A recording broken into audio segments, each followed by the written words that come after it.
The virtue of the free market and the vice of state socialism. When man is born into this world, he nearly immediately has to deal with how he should act. Nearly all of the means disposable to modern man are the result of capital accumulated over countless generations before him. All of this is possible when man is recognized to freely associate with each other. With the liberty allowed for labor on a grand scale to be divided and specialized, man is unrestricted to guide production, both on the level of the entrepreneur following the orders of the consumer, and on the level of the consumer's decision on what should be produced and in what way.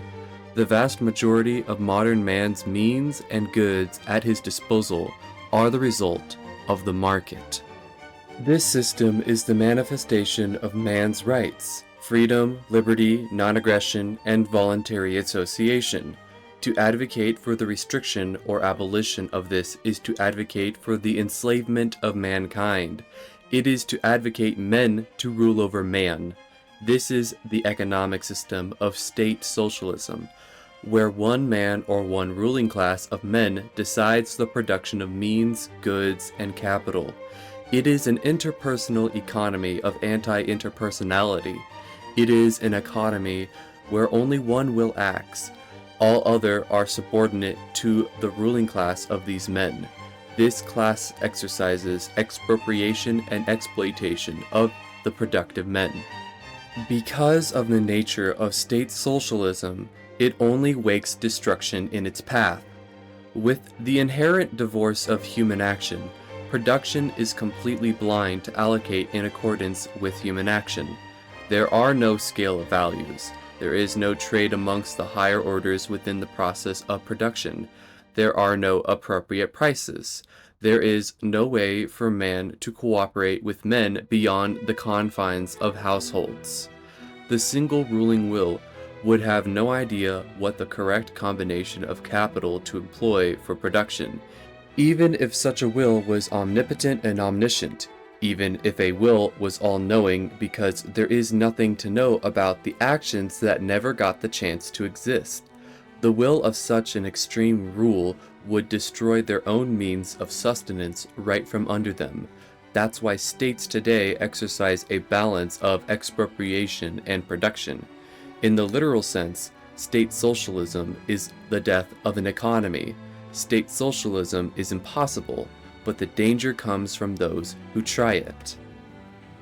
From the book Human Action by Ludwig von Mises, page 676, I quote, "The choice is between capitalism and chaos. A man who chooses between drinking a glass of milk and a glass of a solution of potassium cyanide does not choose between two beverages. He chooses between life and death. A society that chooses between capitalism and socialism does not choose between two social systems. It chooses between social cooperation and the disintegration of society. Socialism is not an alternative to capitalism.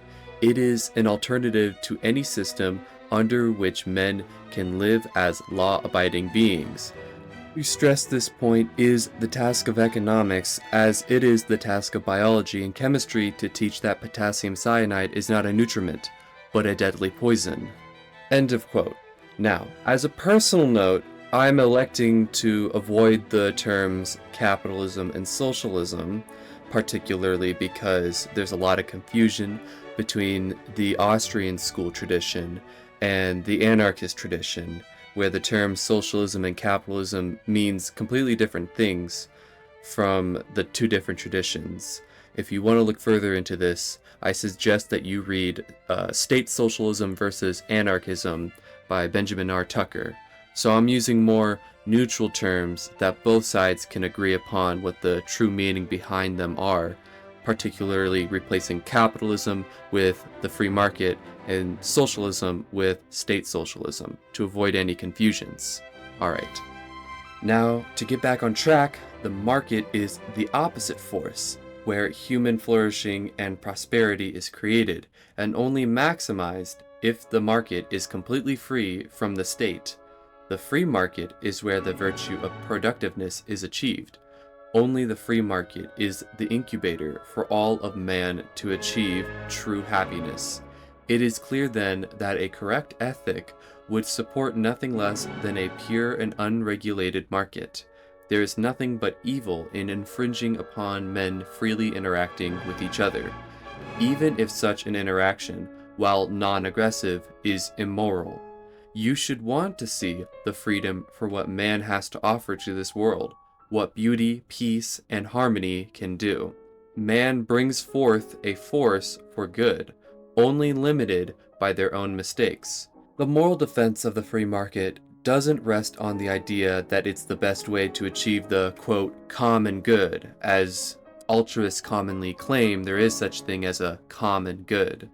While it's true that the market may contribute to societal well-being, that's not its primary justification.